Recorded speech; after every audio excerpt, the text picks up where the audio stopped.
आत्म्यानं देहाचा त्याग केल्यानंतर देहासंबंधी काही क्रियाकर्म या ठिकाणी यथासांगरित्या पार पाडले जातात. विधी आहे षडमासिक श्राद्ध. सातवा आणि महत्वाचा विधी या ठिकाणी जो सांगितलं गेलाय तो आहे पुण्यस्मरण, ज्याला आपण वर्ष श्राद्ध असं म्हणतो. आता वर्ष श्राद्धाची भूमिका नेमकं काय आहे, वर्ष श्राद्ध का करावं, नाही केले तर परिणाम काय होतात, लक्षपूर्वक आहे का आपण सर्व जाणते मंडळी आहात. आपल्या आर्य सनातन हिंदू संस्कृतीमध्ये प्रामुख्याने 16 प्रकारचे संस्कार या जीवात्म्याच्या संबंधाने सांगितले. किती? 16 प्रकारचे संस्कार. या 16च्या 16 संस्कारापैकी प्रामुख्याने 3 प्रकारचे संस्कार जीवात्म्यावरती होतातच. लक्षपूर्वक आहे का. सगळ्यात पहिला संस्कार आहे गर्भधान संस्कार, दुसरा संस्कार आहे या ठिकाणी नामकरण संस्कार, आणि तिसरा संस्कार आहे ज्याला अंत्यविधी किंवा अंत्येष्टी किंवा माती देणं आपण असं म्हणतो. मग राहिलेले 13 प्रकारचे संस्कार केव्हा होतात? घरातील व्यक्ती गेल्याच्या नंतर 10 दिवस घरामध्ये ग्रंथ वाचला जातो. आपल्या कोपरगाव भागात वाचतात का आई साहेब? कोणता वाचतात? गरुड पुराण. तो गरुड पुराण ग्रंथ ब्राह्मण गुरुजीला उत्तर दिला जातो. गुरुजी तुम्हीच वाचा, तुम्हीच ऐका, आम्हाला ऐकायला वेळ नाही. प्रामुख्याने शहरी भाग असेल वा ग्रामीण भाग असेल तर गरुड पुराण नावाचा ग्रंथ असा आहे की ज्या व्यक्ती गेलेल्या आहेत त्या व्यक्तीच्या आत्म्याचं आत्मस्थिती दर्शन म्हणजे गरुड पुराण. लक्षात येतं माझं बोलणं. आपल्या धर्मशास्त्रामध्ये प्रमुख 3 ग्रंथ आहे. एक आहे गरुड पुराण, एक आहे न्यायशास्त्र, आणि एक आहे धर्मसिंधू नावाचा ग्रंथ. युट्यूबला जर तुम्ही 3 ग्रंथ सर्च केले तर प्रत्येक गोष्टीचं उत्तर त्या गरुड पुराण नावाच्या ग्रंथामध्ये आलेलं आहे. लक्षात येतं माझं बोलणं. गरुड पुराण नावाचा ग्रंथ तो ब्राह्मण गुरुजीला उत्तर दिला जातो. घरामध्ये 10 दिवस व्यक्ती गेली की पाहुण्यांची रेलचेल सुरू होते. जे पाहुणे आपल्या सुखदुःखामध्ये सहभागी असतात ते येतात आपल्याला सांत्वन भेट देण्याकरता. आणि त्या दरम्यानच्या काळामध्ये जर या ठिकाणी आपल्या घरामध्ये जर गरुड पुराण चालू असेल तर गरुड पुराणाचा अध्याय तिकडे आपण गुरुजी वाचत असतात. घरातील दुःखांकित परिवार तो श्रवण करत असतो. आणि तेवढ्याच एखाद्या पाहुणा किराणा बाजार आणि भाजीपाला घेऊन आला, येतात का तुमच्याकडे? आमच्या भागात येतात म्हणून सांगतो. ती जर पिशवी घेऊन आले तर आपलं लक्ष विचलित होतं आणि लक्ष त्या पाहुण्यांकडे जातं. पाहुण्यांच्या आधारात तिथे जरूर करावा, अतिथी देवो भव, अनादर अजिबात करू नये. परंतु ज्यावेळेस घरामध्ये तो ग्रंथाचं वाचन चालू आहे त्याची आचारसंहिता प्रामुख्याने जपली गेली पाहिजे, तेव्हा आपल्याला या सगळ्या गोष्टी ध्यानात येतील. आणि म्हणून गरुड पुराण नावाच्या ग्रंथामध्ये या ठिकाणी मी प्रमुख 3 संस्कार सांगितले. एक आहे गर्भधान संस्कार, दुसरा आहे नामकरण संस्कार, आणि तिसरा आहे अंत्येष्टी किंवा अंत्यविधी. मग राहिलेले 13 प्रकारचे संस्कार केव्हा होतात? लक्षपूर्वक आहे का. घरातील व्यक्ती गेल्याच्या नंतर आम्ही अग्नी संस्कार करून आलो. अग्नी संस्कार करून येत असताना स्मशानातून परतीच्या प्रवासामध्ये येत असताना घरात एक वस्तू घेऊन येतो. माहिती का कुणाला काय आणतो? पाहुणे मंडळी, कोणाला माहिती नाही? तुम्ही कोणाच्या अंत्यविधीला गेलात नाही का? परतीचा प्रवास करून येत असताना कधीच नाही ऐकलेलं चिंतन सांगतो मी. लक्षपूर्वक आहे का. परतीचा प्रवास करून येत असताना जो घट फोडला जातो तर घट फोडण्याकरता एक खडा वापरतात, त्याला आपण जीव खडा म्हणतो. त्याला काय म्हणतात? अश्म. शास्त्रीय भाषेमध्ये काय शब्द आहे त्याला? अश्म. त्याला जीव खडा म्हणतात.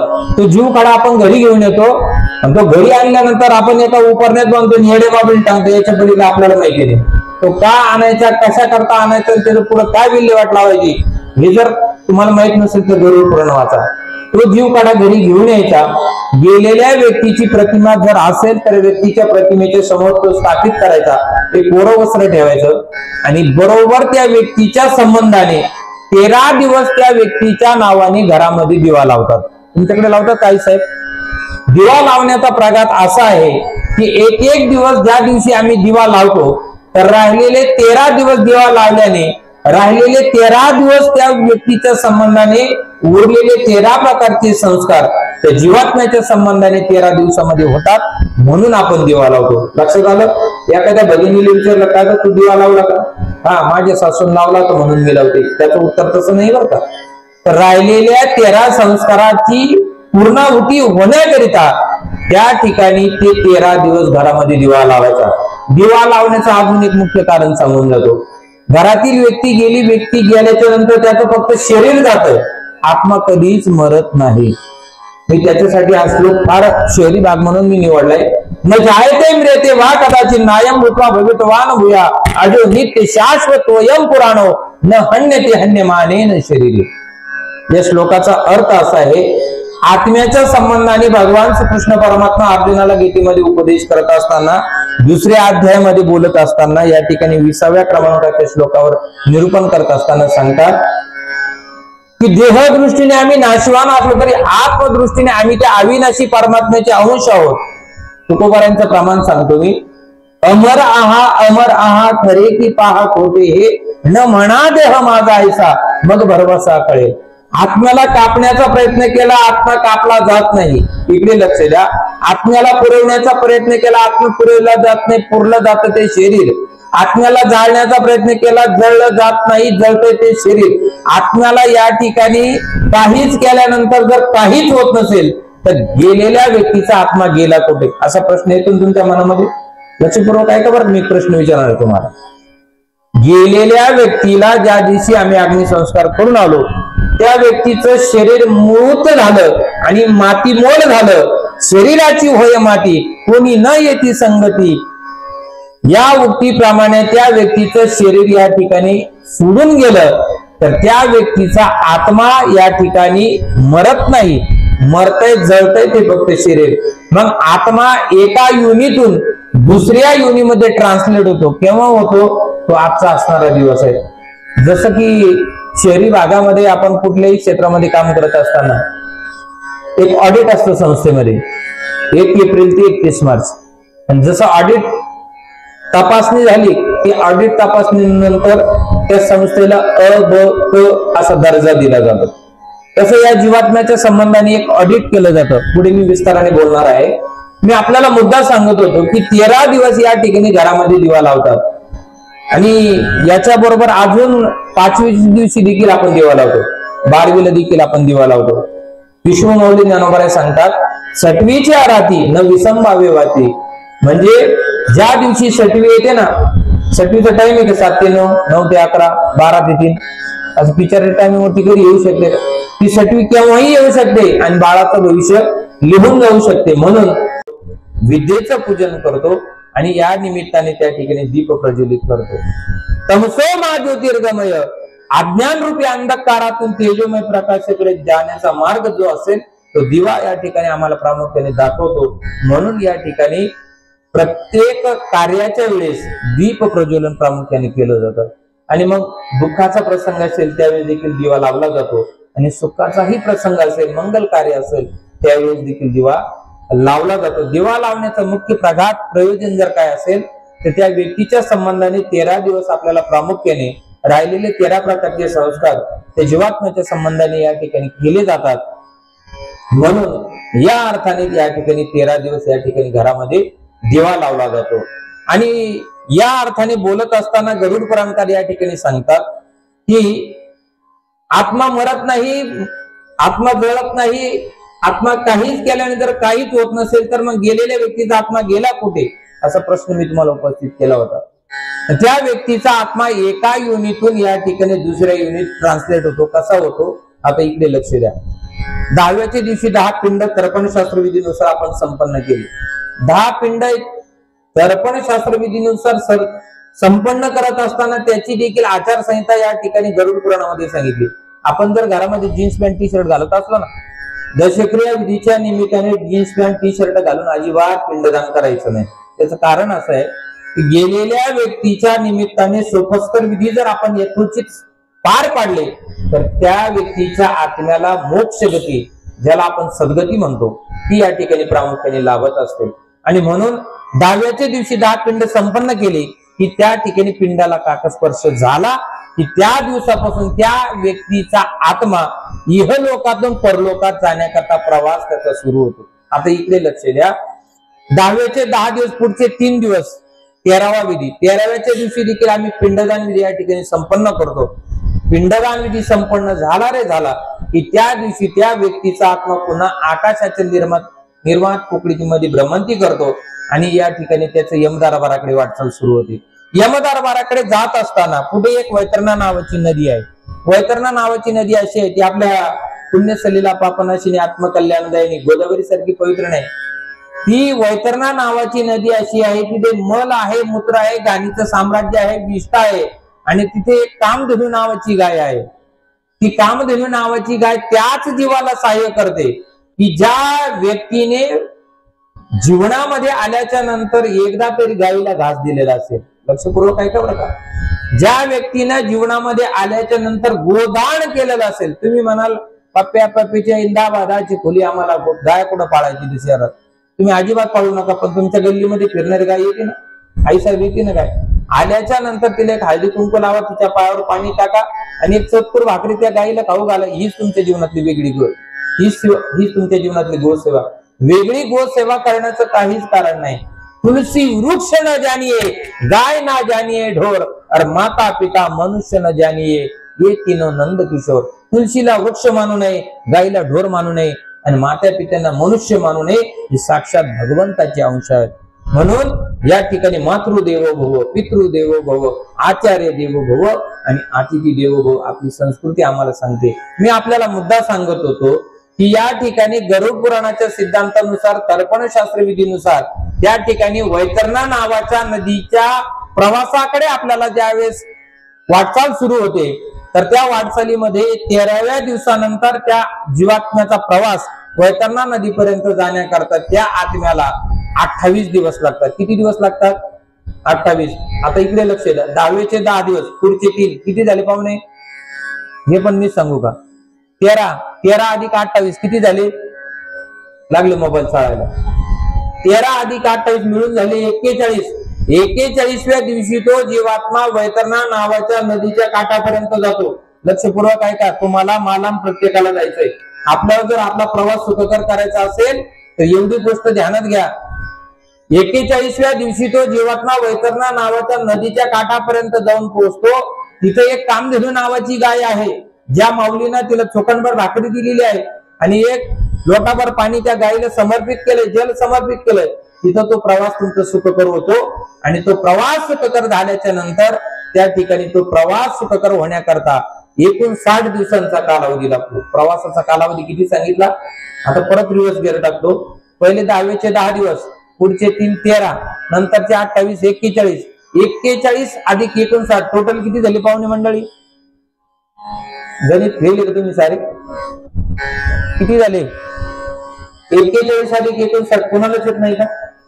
हा मग सांगा ना. मग 41 अधिक 59 टोटल झाली 100. 100व्या दिवशी जीवात्मा या ठिकाणी वैतरणा नावाच्या नदीचा प्रवास पूर्ण करून त्या ठिकाणी यम दरबारामध्ये जातो. यम दरबारामध्ये गेल्याच्या नंतर तिथं चित्रगुप्त नावाचा एक मंत्री आहे.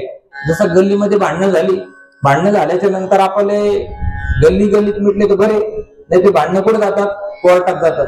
मग तिथे वकील लावा लागतो. माफी मागून बोलतो इथं कोणी वकील नाही ना, त्या वकिलाला फी द्यावा लागत नाही कारण तो खोटं बोलत नाही. चित्रगुप्त नावाचा वकील असा आहे, तिथे गेल्याच्या नंतर तो आपल्या डाटा एंट्री ओपन करतो. एंटर मारलं ते मारलं आपला डेटा ओपन होतो.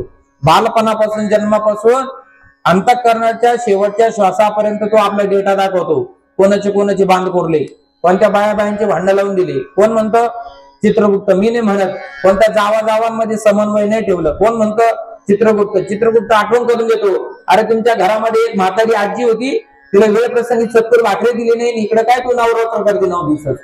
कोण म्हणतं मी नाही म्हणत असं, कोण म्हणतं गरुड पुराण. ती गरुड पुराणाचा सिद्धांत आम्हाला आठवण करून देतो. अरे घरामध्ये एक म्हातारा होता, वेळ प्रसंगी त्याला एक लोटाभर पाणी आणि एक कपभर चहा नाही दिला तू वेळेला, आणि आता काय गुलाबजामू खाऊ घालतोस तू लोकांना. ही दंतकथा नाही, समाजातली वस्तुस्थिती आहे.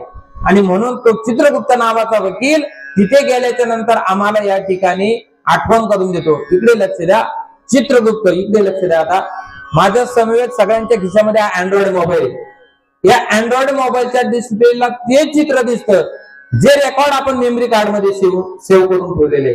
वाक्य पुन्हा एकदा बोलतो, या अँड्रॉइड मोबाईलच्या डिस्प्लेला तेच चित्र दिसतं की जे रेकॉर्ड आपण मेमरी कार्ड मध्ये सेव्ह करून ठेवलेलं आहे. तसं तो चित्रगुप्त नावाचा वकील आपला रेकॉर्ड सेव्ह करून ठेवतो आणि तिथे यम दरबारामध्ये गेल्याच्या नंतर तो डाटा एंट्री ओपन करतो अरे तो बाबांना बाबांना नाही ठेवला, व्याह्यात वेही नाही ठेवला, माणसात माणूस नाही ठेवला, सोसायटी चेअरमन सदस्य यांचा तर मिळत लागून दिला नाही. अरे गल्लीतला माणूस तू या ठिकाणी कोणाशी बोलू नाही दिला. कोण म्हणतं? चित्रगुप्त. तिथे गेल्यानंतर आम्हाला आठवण करून देतो आणि मग आमच्या चांगल्या कर्मानुसार सद्गती आणि वाईट कर्मानुसार दुर्गती या ठिकाणी आम्हाला प्राप्त होते. आणि म्हणून आम्ही देवाला दोष देत बसतो. देवाने माझं वाटोळ केलं. देव कोणाचं वाटोळ करत नाही, देव कोणाचं चांगलं करत नाही. वाक्य लक्षपूर्वक ऐका. केले कर्मा झाले तेची भोग आले, उपजले मेले ऐसे की ती हरिमुखी जाता हरपली चिंता. आणि त्या नाही मागुता जन्म घेणे नाथ महाराजांच्या हरिपाठात वर्णन झालंय. कर्माचा सिद्धांत असा आहे, actions and reactions are equal but opposite. मराठीत सांगतो, जसा रबरी चेंडू भिंतीवरती जोरात मारा, रबरी चेंडू जोरात भिंतीवरती मारल्यानंतर जेवढ्या वेगाने मारू ना आपण भिंतीवरती, तेवढ्याच वेगाने तो आपल्याकडे रिटर्न येतो. तसं कर्माचा सिद्धांत आहे. कर्म आता आपल्याला क्षणभर सुख देईल पण समाधान देणार नाही. जीवनामध्ये आल्याच्या नंतर एक गोष्ट ध्यानात घ्या गड्या, भला किसी का कर न सके तुम, बुरा किसी का मत करना, पुष्प नहीं बन सकते हो तुम, काटे बनकर मत रहना. नाही कुणाचं चांगलं करता आलं तर मायबाप हात जोडून विनंती करतो, वाईट कुणाचं करू नका. कर्माचा सिद्धांत असा आहे, कर्मे दशरथ वियोगे मेला, कर्मे श्रीरामा वनवासा गेला, कर्म रावण सेव पावला, वियोग घडला सीतादेवी. अयोध्येचे प्रसंग आपल्या डोळ्यासमोर आणा. कर्माचा सिद्धांत असा आहे की जे कर्म आम्ही करतो त्या कर्माचा या ठिकाणी परिणामाला आम्हाला या ठिकाणी सामोरं जावं लागतं. आणि म्हणून जे कर्म आम्ही करू ना, त्या कर्माचा परिणाम आम्हाला या ठिकाणी जीवनामध्ये आल्याच्या नंतर त्या परिणामाला सामोरं जावंच लागतं. कर्माच्या दोन प्रकारच्या व्याख्या या ठिकाणी सांगितले गेल्या शास्त्रामध्ये. एक आहे विहित कर्म आणि एक आहे निषिद्ध कर्म.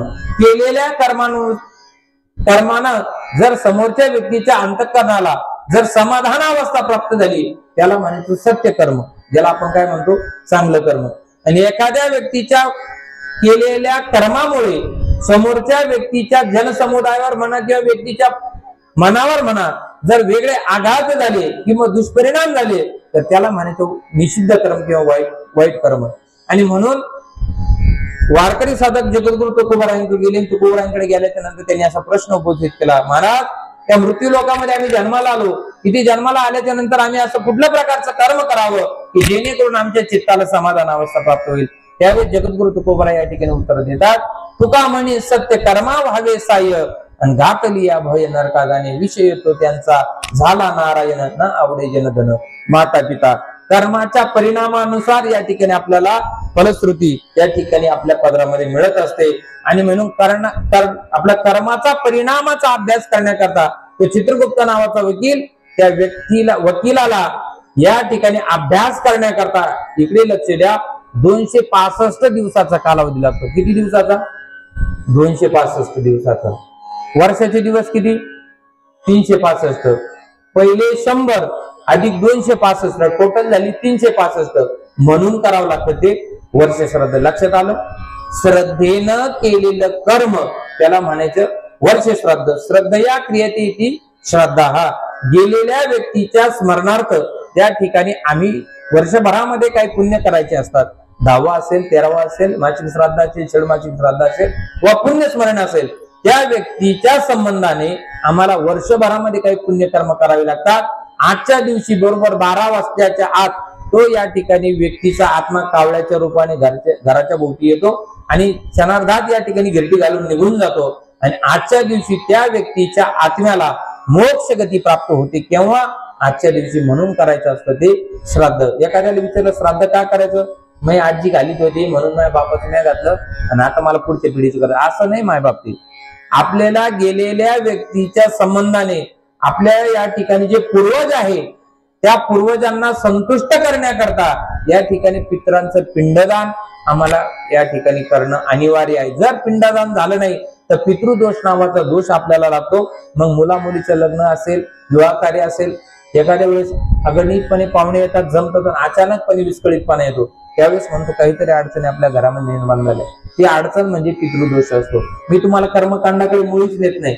मुद्दा मला या ठिकाणी सांगायचा आहे की गेलेल्या व्यक्तीच्या संबंधाने उत्तरदायित्व या ठिकाणी कार्य करण्याकरता आमची या ठिकाणी महत्वाची भूमिका आहे. पिंड पदावरी दिले आपोले करी, माझे झाले गायावर जर आणि पिटले पितरांची ऋण. ज्ञानोबा सांगतात सकल तीर्थांची धुरे जी एका माता पितरी तया सेविसी कीर शरीरे लोण की. जे आमच्या घरातून एक व्यक्ती गेली, आता या ठिकाणी चिरंजीव रोशनदादा या परिवारातून गेले. ते रोशनदादाच्या निमित्ताने संबंध नेहरकर परिवाराने जे वर्षभरामध्ये जे पुण्य संपादन केलं, आजच्या दिवशी परमेश्वराकडे दयागण पांडुरंग परमात्म्याकडे प्रार्थना करायची की देवा आमच्यातून गेलेल्या रोशनदादाला तुमच्या चरणाजवळ चांगले स्थान प्राप्त करण्याकरता वर्षभरामध्ये रोशनदादाला स्मरून आम्ही हे पुण्यकर्म करतो आहोत. आमच्यातलं हे पुण्यकर्म घे आणि आमच्या रोशनदादाला तुमच्या चरणाजवळ चांगलं स्थान प्राप्त करून द्या अशी विनंती दयाघन पांडुरंग परमात्म्याच्या चरणारविंदी करायची असते. आणि तो पांडुरंग परमात्मा निश्चित तुमची या ठिकाणी हाक या ठिकाणी ऐकल्याशिवाय राहणार नाही. म्हणून पुण्य कर्म करणं या ठिकाणी आपले कर्तव्य प्रधान कर्म म्हणून पिंडदान कर्म या ठिकाणी करणं गरजेचं आहे. तरी पण 21वे शतक आहे बरं का पाहुणे मंडळी, 21वे शतक आहे, विज्ञानाचे युग आहे, जीन्स पॅन्ट टी शर्ट घालणारा जमाना आहे. तरी पण पाहुणे मंडळी डोकं लावते, महाराज तुमचं सांगायचं कामाचे तुमचा धंदाच येतो, इथे केलेलं पिंडदान का तिथपर्यंत पोहोचतं का?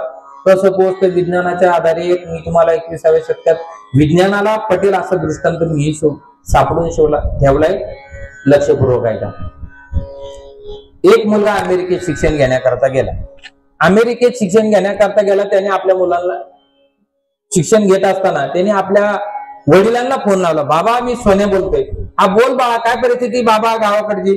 त्या सोन्यानं आपल्या वडिलांना फोन लावला. त्यांनी सांगितलं बाबा माझ्या कॉलेजच्या 4थ्या वर्षाची अंतिम परीक्षा जवळ आली आणि 4थ्या वर्षाची फायनल एक्झामला मला बसायचं आणि मला परीक्षा फी भरणं गरजेचं आहे. तत्पूर्वी त्याचा आणि वडिलांचा वार्तालाप असा झाला, बाबा गावाकडे काय परिस्थिती, पाऊस झाला का?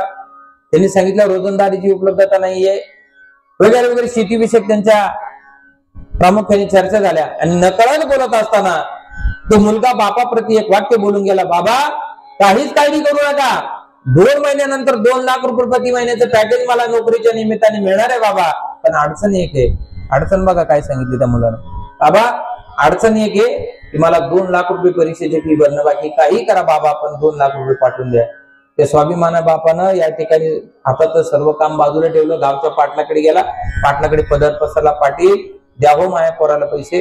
त्या पाटलानं 2 लाख रुपये दिले. तो बाप सरळ निघाला, कोपरगाव बस स्टँडवर गेला आणि अमेरिकेला जाण्याकरता निघाला. आता मला सांगा अमेरिकेला जाण्याकरता बस स्टँडने निघाला तर ताई किती दिवस लागतील अमेरिकेला जायला? नाही मग किमान 2-3 महिने तर धरणार बस एसटी बदलून. तो बस स्टँडवर नाही गेला, बँक ऑफ महाराष्ट्र शाखा कोपरगाव ब्रँच मध्ये गेला. तिथे गेल्याच्या नंतर मॅनेजर साहेबांना सांगितलं माझ्या मुलाला या ठिकाणी 2 लाख रुपये पाठवायचे. त्यांनी सांगितलं अजिबात काळजी करू नका बसा. शिपाईला सांगितलं पाणी द्या. बाबा वडिलांना पाणी दिलं. बँकेमध्ये गेला, आरटीजीचा फॉर्म घेतला, IFSC कोडलेला अकाउंट नंबर लिहिला. बापाला सही येत नव्हती, बापाचा दस्तूर अंगठा घेतला आणि अंगठा घेतल्यानंतर त्या ठिकाणी आरटीजीचा फॉर्म या ठिकाणी घेतला. 2 लाख रुपयाची कॅश मॅनेजर साहेबांनी मोजून घेतली. मोजलेली कॅश आणि आरटीजीची फॉर्म त्या ठिकाणी कॅश काउंटरवरती कॅशियर साहेबांकडे सुपूर्द केली. 5व्या मिनिटाला कॅशियर साहेबांनी कॉम्प्युटरचं बटन दाबलं. वडील बँकेतच बसलेला आहे, बँकेत बसलेला असल्याने कॉम्प्युटरचं बटन दाबलं आणि अमेरिकेत 2 लाख रुपये जाऊन पोहोचले. माझे 2 प्रश्नाची उत्तर द्या, तुम्हाला एक सांधीचं नाणं. माझा पहिला प्रश्न असा आहे की 2 लाख रुपये कुठे पडलेले? तुम्हाला कळतं मी बोललेलं, मराठीत बोलतोय नाही. 2 लाख रुपये कुठे पडलेले? कोपरगावच्या बँकेत. बाप कुठे? कोपरगावच्या बँकेत. मॅनेजर कुठे? कोपरगावच्या बँकेत. कॅशियर कुठे? कोपरगावच्या बँकेत. पैसे जाऊन कुठे पोहोचले? अमेरिकेत. घडलं कसं काय? कशामुळे घडलं? विज्ञानाच्या प्रगतीच्या जोरावर जर 2 लाख रुपये आरटीजीद्वारे आम्ही या ठिकाणी अमेरिकेत पाठवू शकतो तर इथे केलेल्या पितरांच्या निमित्ताने पिंडदान, रोशनदादाच्या निमित्ताने आज पिंडदान केले परिवाराने. नेहरकर परिवाराचे सर्व सदस्य तुम्ही शहरी भागात तुम्हाला द्यावे तितके धन्यवाद. खूप सुंदर नियोजन केलं तुम्ही.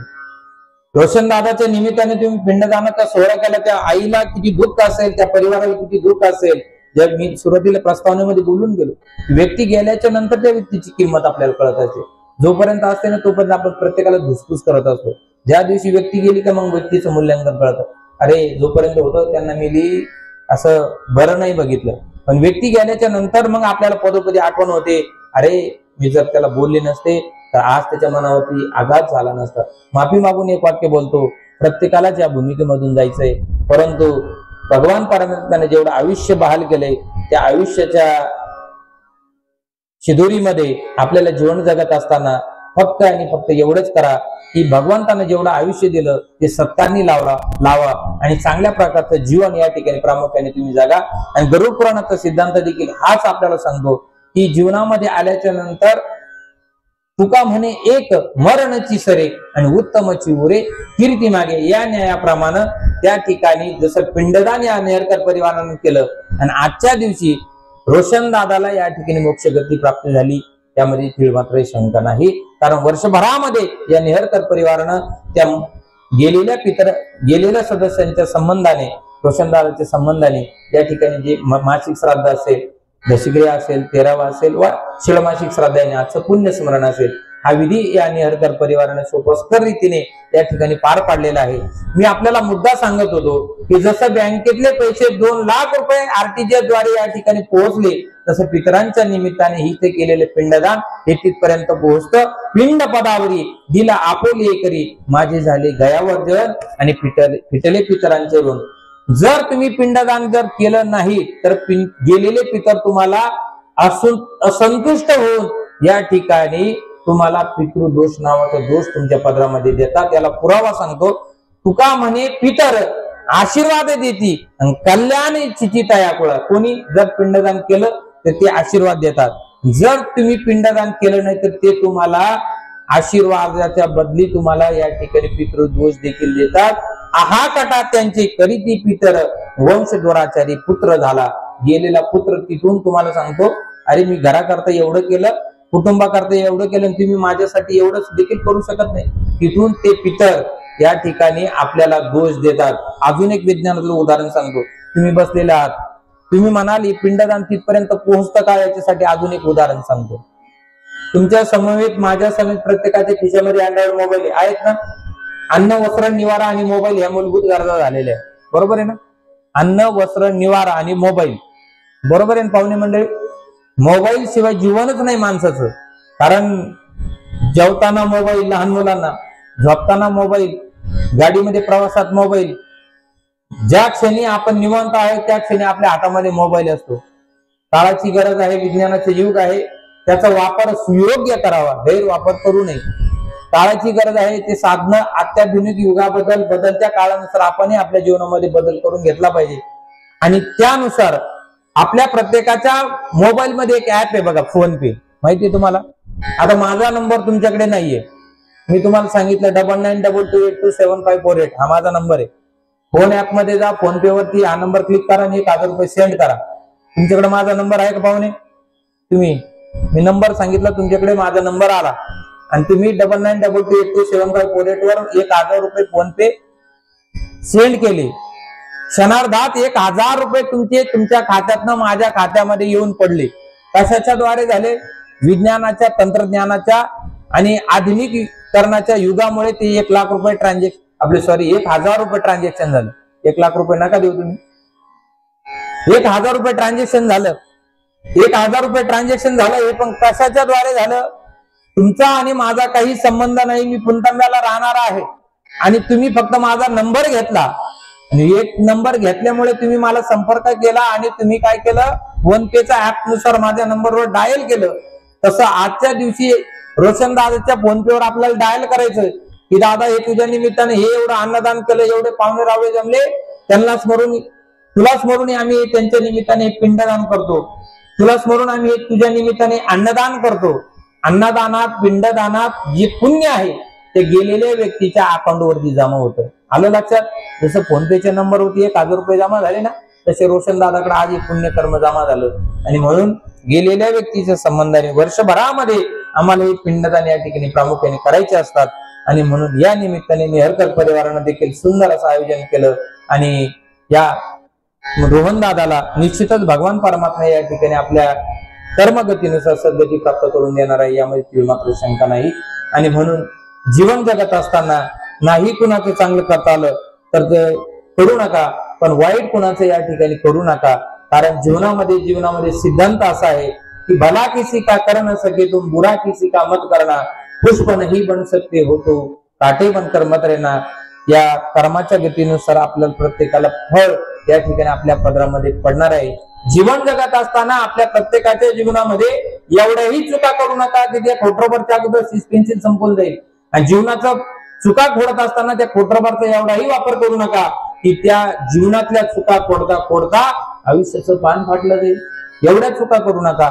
सत्ता, संपत्ती, पद, प्रतिष्ठा सर्व काळाच्या ओघामध्ये निघून जाईल। कोणी इथं नगरसेवक असेल या गल्लीमध्ये, कोणी ग्रामसेवक असेल, कोणी सरपंच असेल, कोणी जीवनामध्ये जीवन जगत असताना अशा पद्धतीने जीवन जगा की आपण गेल्यानंतर आपल्या कीर्तीचा सुगंध परिवारात दरवळेल यात कमाल नाही। आपण गेल्यानंतर आपल्या गल्लीमध्ये आपल्या कीर्तीचा सुगंध दरवळला पाहिजे, आपल्या गावामध्ये आपल्या कीर्तीचा सुगंध दरवळला पाहिजे, आपल्या पाहुण्यारावळ्या नातेवाईकांमध्ये आपल्या कीर्तीचा सुगंध दरवळला पाहिजे, आणि आपल्या नावानुरूप वडिलांच्या कर्तृत्वाचा स्वाभिमान आपल्या तालुक्यामध्ये दरवळला पाहिजे। याला म्हणतात तुका म्हणे एक मरणाची सरे। मी नेहमी एक वाक्य सांगत आलोय, माणूस किती दिवस जगला याला महत्व नाही, तो कसा जगला या जगण्याला विशेषत्वानं महत्व आहे। विश्व माऊली ज्ञानोबराय वयाच्या 22 वर्ष जगले, पण चंद्र आणि सूर्य असेपर्यंत ज्ञानेश्वरीची कीर्ती तुमच्या सोबत ठेवून गेले। तुकोबराय 41 वर्ष जगले, परंतु अभंग गाथा या ठिकाणी तुमच्या सोबत ठेवून गेले। हिंदवी स्वराज्याचे संस्थापक हिंदू हृदय सम्राट छत्रपती शिवाजी महाराज 53 वर्ष जगले, परंतु हे राज्य व्हावे श्रींचीच्या रयतेचा राजा माझा जाणता राजा छत्रपती शिवाजी महाराज। महाराष्ट्राच्या मनामनात, महाराष्ट्राच्या मातीच्या प्रत्येक कणाकणात छत्रपती शिवाजी महाराजांचं नाव कोरलं गेलंय। त्याच्या पाठीमागे मा जिजाऊ साहेबांचे देखील उपकार आहे। आपल्या घरामध्ये जीवन जगत असताना आई जसे कुटुंब व्यवस्थेमध्ये जीवन जगत असताना जी दिनचर्या सांभाळते ना, त्या दिनचर्याचा परिणाम लहान लहान लेकरांवरती होत असतो। सकाळी उठल्यानंतर आई जर तुळशीला पाणी घालत असेल, ती बंटी बबली गुड्डी कोण असेल, ती जर पार्टी गावाला गेली की ती विचार करते, उठल्यानंतर आई सडा समर्पण करते, घरामध्ये सायंकाळी दिवा लावते, देवाला अगरबत्ती ओळते, तुळशीला अगरबत्ती लावते, आणि याचा परिणाम लहान लेकरं बघत असतात। आणि तीच आई जर सकाळी उठल्या जर तारक मेहता पाहत असेल, ठरलं तर पाहत असेल, तर मग अवघड आहे। मग त्या मुलांवरती तसेच संस्कार त्या ठिकाणी जडले जातात। मग या ठिकाणी पुढच्या पिढीला दोष देण्याकरता अगोदर आपण आपलं पाऊल जपून टाकलं पाहिजे, आणि म्हणून मग उद्याची पिढी जर सुजलाम सुफलाम करायची असेल तर आपल्याला आता वर्तमान परिस्थितीमध्ये चांगले जीवन जगता आलं पाहिजे। तेव्हा कुठेतरी या ठिकाणी प्रामुख्याने आपल्याला जीवन एक यशस्वीतेकडे एकाने वाटचाल करण्याकरता आपल्याला पहिलं स्वतःला सुधारावं लागेल, नंतर दुसऱ्यांना सुधारण्याचा आपल्याला चान्स या ठिकाणी मिळू शकतो। आणि म्हणून कुटुंब व्यवस्थेमध्ये जीवन जगत असताना या ठिकाणी आपल्या कुटुंबामध्ये आपण जी दिनचर्या सांभाळतो, घरामध्ये उठल्याच्या नंतर स्नान संध्या असेल, नित्याने देवपूजा करून घरातून ज्या दिवशी बाहेर पडाल ना, बाहेर पडत असताना देवाला एकच प्रार्थना करायची, देव बाप्पा परमेश्वरा तुम्हाला ज्या देवाची आवड असेल, कोणाला साईबाबा आवडत असेल, कोणाला स्वामी समर्थ आवडत असेल, कोणाला कुलस्वामिनी आवडत असेल, कुणाला राष्ट्रसंत सद्गुरू जनार्दन बाबांची सेवा आवडत असेल, ज्याला जी सेवा आवडते त्याने त्या भगवंताची सेवा मनोभावे करायची।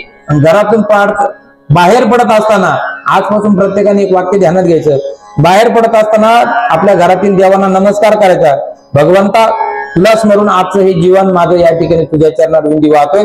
आज मी प्रवासाला निघालो, तुम्ही माझ्या पाठीमागे पाठीराखे म्हणून उभे राहा, तुम्हाला खडक्या आपडल्या काहीच घेऊन तुमचा ऍक्सिडेंट होणार नाही, काहीच होणार नाही। आणि आल्यानंतर पहिलं आपल्या घरी आल्याच्या नंतर उंबऱ्याचं दर्शन घ्यायचं, हातपाय धुवून पुन्हा आपल्या घरामध्ये देवाला नमस्कार करायचा, परमेश्वरा तुझ्या आशीर्वादानं जसं तुम्ही मला घरातून बाहेर पाठवलं, तुमच्या आशीर्वादानं सुखरूप मला तुम्ही माझ्या घरामध्ये पोहोचवलं, हे काम तुम्ही दिनचर्येमध्ये अविरतपणे जर माझ्या पाठीमागे केलं तर माझं कुटुंब या ठिकाणी निश्चित स्वरूपाने या ठिकाणी चांगल्या प्रकारचं कुटुंब म्हणून या ठिकाणी बनलं जाईल। म्हणून आपल्याला आदर्श कुटुंब घडवायचं असेल तर स्वतः अगोदर सुधारलं पाहिजे, आणि म्हणून जीवन जगत असताना आपण या गोष्टी ध्यानात घेतल्या पाहिजे। या सृष्टीचा नियम आहे, आएगा सो जाएगा राजा रंक और फकीर, देह जाणार त्याची काळाबा खाणार। या ठिकाणी कुणी म्हणेल मी ग्रामपंचायत सदस्य आहे, मी सोसायटी चेअरमन आहे, मी नगरसेवक आहे, सत्ता संपदा मग या ठिकाणी जर आपण बघितली मग तेथे न चले काही, सत्ता संपदा राहील ठाईच्या ठाई, पुढे संचित जाईल गाई, तुका म्हणत यमाज्ञा। मग या ठिकाणी आपल्या कर्माच्या सिद्धांतानुसार या सृष्टीच्या नियमानुसार तुम्हाला मृत्यूला सामोरं जायचं आहे।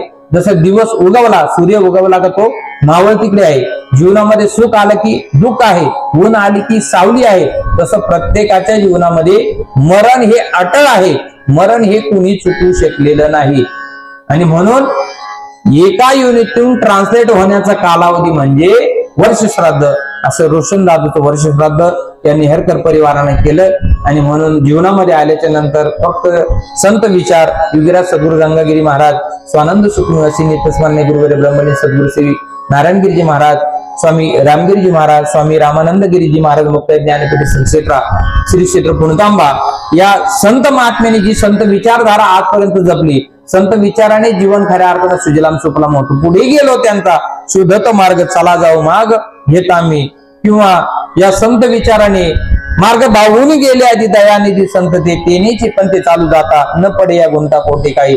या उक्तीप्रमाणे आपल्या जीवनामध्ये आल्याच्या नंतर या ठिकाणी भगवान परमात्म्याची सेवा करा, पवित्र गळ्यामध्ये तुळशीची माळ घाला, माता पित्यांची सेवा करा, घरातील परिवाराची सात्विक सहज आणि आपल्या दिनचर्येमध्ये प्रत्येकाच्या मनावर एक चांगला स्वाभाविक वातावरणानुसार तुम्ही स्वभाव निर्माण करून प्रत्येकाच्या अंतःकरणाला भावस्पर्श होईल असं वाक्य जर घरातून निघताना तुम्ही विचारलं तर निश्चित घरातील व्यक्ती देखील तुमच्यावरती अविरतपणे प्रेम केल्याशिवाय राहणार नाही. आणि म्हणून एक वाक्य जबाबदारी सांगून जाईल, तरुण आहे तू जवान, तरुण आहे तू जवान, या महाराष्ट्राच्या मातीचे आहे तू शान, ज्ञानेश्वरी गीता भागवत आणि आई वडिलांचे सेवर ठेव तू भान, तरच या भारत देशाची उंच होईल मान. भारत देशाची उंच करायची असेल मान, महिला मंडळ आपल्या मुलांना शिकवा पसायदान, तरच राखील तो तुमचा मान, नाही तर तुम्हाला श्रीरामपूरच्या वृद्धाश्रमात करील दान. तुम्हीच ठरवा पहिलं कोणतं करायचं काम.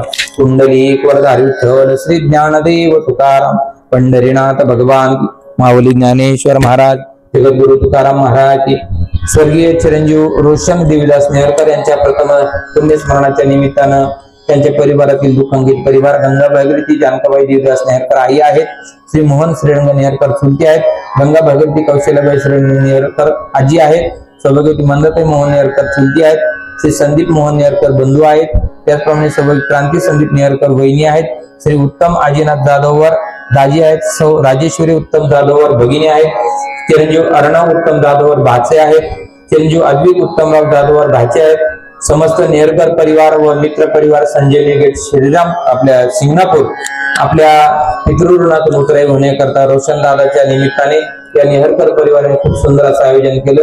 झालेली सेवा प्रभू चरणी समर्पित करून वाणीला पुण्यना पुंडलिक वरदारी विठ्ठल श्री ज्ञानदेव तुकाराम पंढरीनाथ भगवान माऊली ज्ञानेश्वर महाराज की, जगद्गुरु तुकाराम. या ठिकाणी आपण सर्वांच्या वतीनं विश्व माऊली ज्ञानोबा यांच्या प्रसादानं समर्पण करूया आणि दादांना श्रद्धांजली समर्पित करूया. विनंती एक असेल, पहिले पायाची मांडी घालून बसा, पायाचा पटबूट असेल तर काढून बसा, सर्वांनी हात जोडून बसा. आता विश्वात्मकी देवी येणे वागयज्ञे कोशावे, कोशोनी मज द्यावे पसाय दानही, जे फळाची व्यंकटे सांडो तया सत्कर्मरती वाढो, भूतां परस्परे पडो मैत्र जीवांचे, दुरितांचे ते मेरे जाओ, विश्वस्व धर्म सूर्य पाहो, जो देवांचे तो ते लाहो, प्राणीदात वर्षक सकळ मंगळी, ईश्वरनिष्ठांची मंडळी, अनवरत भूमंडळी भेटो तया भूता, चेतना चिंतामणीचे गाव, बोलते जे अर्णव पियुषांचे चंद्रमे जे अलांछन, मार्तंडचे तापने ते सदाई सर्व सज्जन स्वैर्य होतो, किंबहुना सर्व सुखी पूर्ण होऊन ती लोकी गजे ज्वादी दुर्गी अखंडित, आणि ग्रंथोपजीवी विशेष लोकी दृष्टा दृष्ट विजय हितमणी श्री विश्वेश्वराव, आवो इल दान पसावो, येणे वरे ज्ञान देव सुखिया झाला, येणे वरे ज्ञान देव सुखिया झाला, येणे वरे ज्ञान देव सुखिया झाला. हरिओम शांती शांती शांती. झालेली सेवा रोशनदादांच्या चरणांनी समर्पित करून वाणीला पुन्हा कुंडलिक वरदारी विठ्ठल श्री ज्ञानदेव तुकाराम पंढरीनाथ भगवान की, माऊली ज्ञानेश्वर महाराज जगद्गुरु तुकाराम महाराज सद्गुरु गंगागिरी सद्गुरु नारायण गोडर भाई सर्व संतन की जय. उपस्थित पाहुणे मंडळींना नेहरकर परिवाराची एक सूचना आहे की आलेल्या सर्व पाहुणे मंडळींनी त्या दुःखाच्या प्रसंगी सर्वजण दुःखामध्ये सहभागी झालात, आपण सर्वांनी स्नेहभोजन घेऊन जावं अशी नेहरकर परिवाराची विनंती. कार्यक्रम संपला. धन्यवाद. रामकृष्ण.